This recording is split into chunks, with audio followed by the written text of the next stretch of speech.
He had the world at his feet, fortune, fame, and a future paved in gold. But when ambition whispered louder than love, he walked away, leaving behind more than just a broken heart. She was strong though, strong enough to raise their child alone, strong enough to carry the weight of 2 lives while he chased dreams across the globe.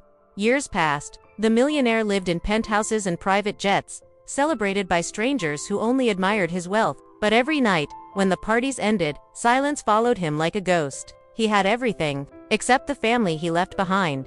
And she never forgot the man who walked away. But her greatest victory wasn't revenge, it was raising a child who grew up never knowing the emptiness of his absence. Until one day, destiny forced their paths to cross again, and the truth he had ignored came crashing down. Sophie had always known Daniel was different. From the moment she met him at the small-town coffee shop where she worked part-time, his confidence, his ambition, his determination to leave their quiet world behind, it all made him shine brighter than anyone else. He wasn't just a dreamer, he was a doer. And Sophie, with her soft eyes and kind smile, was the only one who saw the vulnerability beneath his bravado. They were young, foolish, and in love. Their nights were spent talking about what the future might hold. Daniel's eyes lit up when he spoke about building an empire, a life of grandeur far away from the sleepy streets of their hometown. Sophie, on the other hand, dreamed of family, of love, of a life built not on money, but on togetherness. But love makes compromises, and Sophie thought she could follow Daniel anywhere. Then came the day she discovered she was pregnant. She remembered the moment vividly, the test in her trembling hands, the wave of emotions crashing over her, joy, fear, hope, and above all, the certainty that this child was a gift, a piece of both of them. When she told Daniel, she expected shock, maybe even fear, but she also expected him to stay. Instead, she saw his eyes harden. "Sophie," he said, his voice low but firm, "I can't do this. Not now. I have plans. I've worked too hard to let anything hold me back." She felt the ground crumble beneath her feet. "Hold you back? Daniel, this is our child." He turned away, running a hand through his hair. "No. This is your choice. My dream is bigger than this town." Bigger than he stopped, but the silence screamed the words he didn't say. "Bigger than you."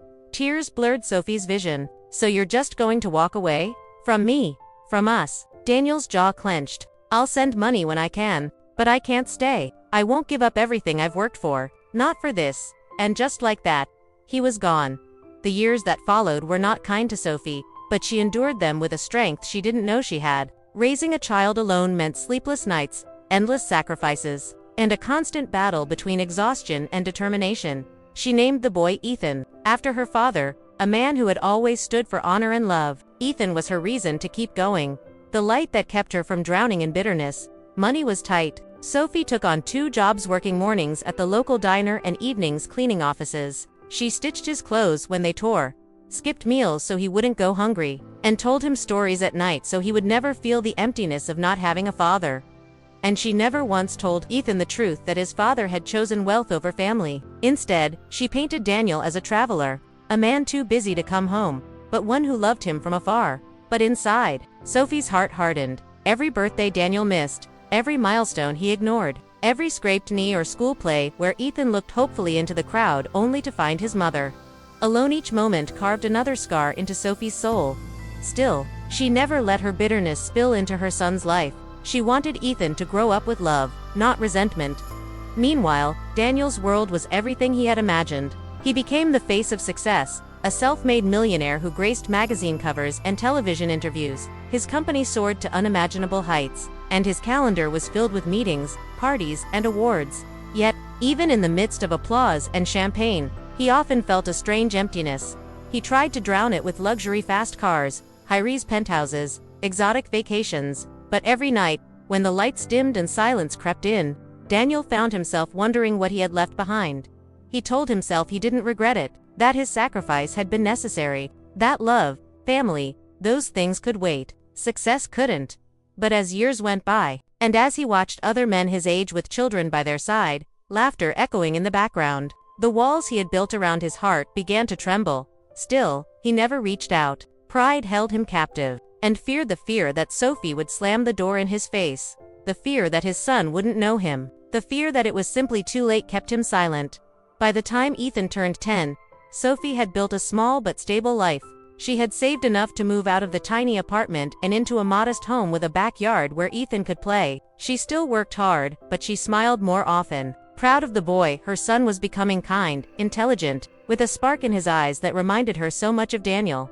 But on Ethan's 10th birthday, as Sophie watched her son blow out the candles surrounded by friends, she felt a pang in her chest, because she knew something he did in single quotes Daniel had missed 10 years. 10 years of first steps, first words, first drawings, first everything. And nothing, not money, not apologies, not even love could ever give those moments back. Yet, Sophie had no idea that fate was preparing to bring their worlds together again. Because while Daniel had been running from love, destiny was waiting patiently, ready to remind him of the life he had abandoned, and the price of chasing dreams at any cost. Daniel Crawford stepped out of the sleek black car, the city skyline glittering behind him. The gala was another one of those events he'd grown accustomed to, flashy, filled with people eager to shake his hand, to bask in the aura of his success. He wore his best suit, his smile practiced, his words polished. But as he walked into the grand hall, something unexpected caught his eye. Across the room, near an art exhibit sponsored by one of his business partners, he saw her. Sophie. 10 years had passed, yet he knew instantly. Her hair was longer now, tied back loosely, and her figure was slimmer, shaped by years of hard work. She wasn't dressed extravagantly, just a simple navy dress, but to Daniel, she looked more radiant than the glittering chandeliers above them. Beside her stood a boy. The world seemed to stop. The boy had the same determined jawline Daniel saw in the mirror every morning, the same sharp eyes flecked with green. He was laughing softly at something, Sophie whispered to him. Daniel's chest tightened. His son. His throat went dry, and for once in his career, Daniel had no idea what to say, how to move, how to breathe. Sophie sensed eyes on her and turned. When her gaze landed on Daniel, her body stiffened. For a split second, she froze, then her expression hardened like stone. She leaned down, whispered something to Ethan, and gently guided him toward the buffet table. Then she straightened and walked toward Daniel. Her heels clicked against the marble floor, each step echoing the storm in her eyes. Daniel, she said coolly when she reached him. His name on her lips nearly shattered him. Sophie, her jaw clenched. Don't you dare say my name, like we're old friends. Daniel swallowed. I didn't know you'd be here. You didn't know? She cut in, her voice sharp but controlled. You didn't know because you never cared enough to find out. For 10 years, Daniel, 10 years I raised our son alone. You walked away. Remember, chasing your dreams, wasn't it? Her words sliced through him like knives. The faces around them blurred. The music dimmed. It was just her fury, and his guilt. I regret it, Daniel whispered. Every day. I thought I was doing the right thing, but Sophie's bitter laugh stopped him. The right thing? You thought abandoning him was the right thing. Daniel's eyes flicked toward the buffet, where Ethan was pouring himself a glass of juice. Sophie, please, he's mine, isn't he? Her expression faltered, then steeled again. You don't get to ask that. You gave up the right to call him yours when you left. The air between them was suffocating. Daniel wanted to shout, to beg, to fall to his knees. Instead, he stood frozen, his carefully crafted composure unraveling. Does he know? Daniel asked softly. Sophie's eyes narrowed. No. To him, you're nobody, just a stranger. And that's exactly how it's going to stay. She turned to walk away, but Daniel caught her wrist, not forcefully, just desperately. Sophie, please, let me explain. Let me be part of his life. I'll do anything. Her eyes burned with tears she refused to shed. Anything, except the one thing that mattered. Staying.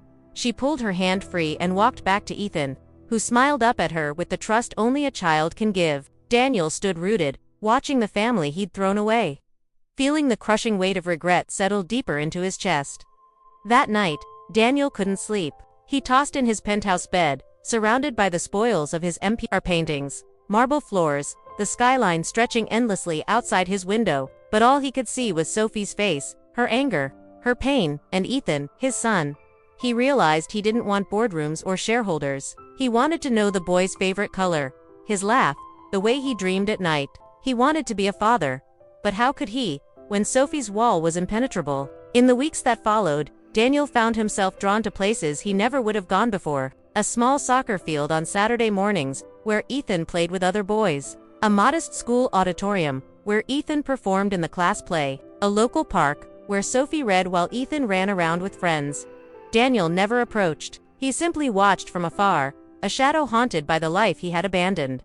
Every time Ethan laughed, it pierced Daniel's heart with both pride and sorrow. Every time Sophie clapped for her son, Daniel was reminded of everything she had given on, everything he had not. One afternoon, fate intervened. Ethan tripped on the soccer field, scraping his knee. Sophie rushed forward, but Daniel was closer. Instinct took over, and he dropped to his knees, helping the boy up. "You're okay," Daniel said softly, brushing dirt from Ethan's leg. "Tough kid, huh?" Ethan sniffled but nodded bravely. "Yeah, thanks, mister." Their eyes met. For the first time, father and son looked at each other, truly looked. Daniel saw himself reflected in that boy. The same determination, the same spark. Sophie arrived moments later, her expression thunderous. "Ethan," she said firmly, pulling her son to her side. "Say thank you." "Thanks," Ethan said politely, before Sophie hurried him away. She turned back briefly, her eyes blazing at Daniel. "Stay away from him." Daniel stood there, his heart breaking, as he watched Sophie walk off with Ethan, but something inside him shifted. He had spent a decade chasing dreams, believing love would only slow him down. Now he finally understood the truth. He had been running from the only dream that mattered, and he wasn't going to run anymore. Days turned into weeks, and Daniel's resolve only grew stronger. The more he saw Ethan, the more he realized what he had missed: his first steps. His first words, birthdays, scraped knees, and bedtime stories. A decade of memories stolen by his own choices. But Sophie's wall remained high. She refused to let him in, shielding Ethan with the fierce protection of a mother who had endured too much.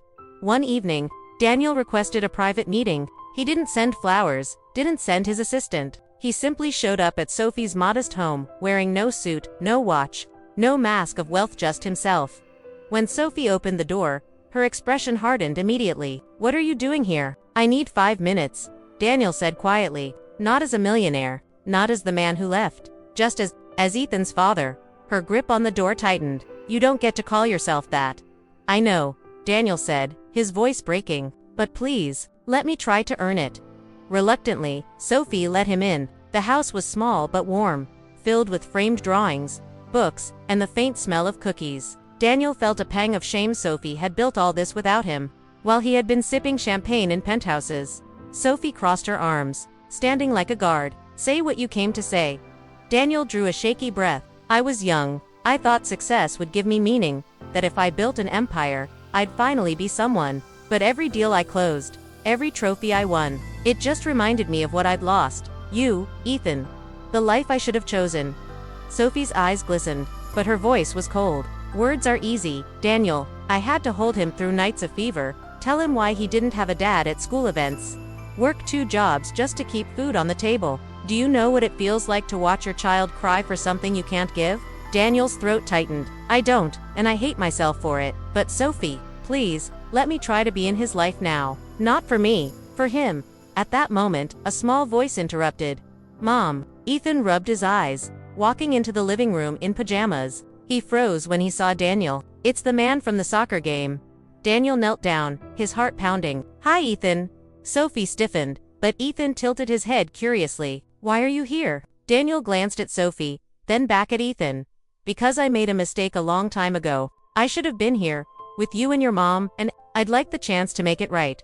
Ethan frowned. "Are you my dad?" The question hit the room like thunder. Sophie inhaled sharply, tears threatening. Daniel's lips trembled, but he nodded. "Yes, I am, and I'm so sorry I wasn't here for you." For a moment, Ethan was silent. Then he whispered, "Why did you leave us?" The weight of the world sat on Daniel's shoulders. He swallowed hard. "Because I was foolish. I thought being rich was more important than being a father. But I was wrong. I'd give up every dollar I have if it meant I could go back and be there for you." Ethan looked at Sophie, who was silently crying now. Then he looked back at Daniel. "Are you gonna leave again?" Daniel shook his head fiercely. "Never. Not if you'll let me stay." Sophie wiped her cheeks. She wanted to scream, to push him out, to remind herself of the nights she had cried alone. But when she saw Ethan's small hand reach out and touch Daniel's, her heart broke all over again. "Mom," Ethan whispered, Can he stay for dinner?" Sophie's chest tightened. She looked at Daniel, saw the raw regret in his eyes, and for the first time, she realized he wasn't the untouchable millionaire anymore. He was just a man desperate for a second chance. Her voice was quiet. Just dinner, that's all. Daniel nodded, tears welling in his eyes. Just dinner. That night, the three of them sat at the table. Sophie served pasta, Ethan talked about his school projects, and Daniel listened like it was the most precious music he'd ever heard. He laughed, he asked questions, he learned things about his son that should have been obvious years ago. It wasn't perfect, Sophie stayed guarded, and Daniel knew trust wouldn't be rebuilt in a night, but it was a beginning. As Ethan ran off to bed later, leaving his plate half-eaten, Daniel turned to Sophie. "Thank you," he whispered, "for raising him, for giving him the love I should have." Sophie's eyes softened, just a little. "If you're serious about this, Daniel, you have to prove it. No more running, no more excuses." Daniel nodded. "I'll prove it, every single day." For the first time in years, Sophie saw not the millionaire who abandoned her, but the man she once loved, the man who was finally ready to fight for what truly mattered. And for the first time in his life, Daniel realized he wasn't chasing dreams anymore. He was home. Life is full of choices, some we celebrate, others we regret. Daniel thought wealth would bring him happiness, but in the end, love and family were the treasures he could never replace. Sophie's strength, Ethan's innocence, and the power of forgiveness remind us that second chances are possible, but only if we're brave enough to take them. If this story touched your heart, don't keep it to yourself. Share it with someone who believes in love, sacrifice, and redemption. Make sure to like this video, subscribe to the channel, and turn on the notification bell so you never miss another emotional story like this one. Your support helps us bring more real, powerful, and inspiring stories straight to you. Because at the end of the day, money fades, but love, family, and the choices we make, those last forever.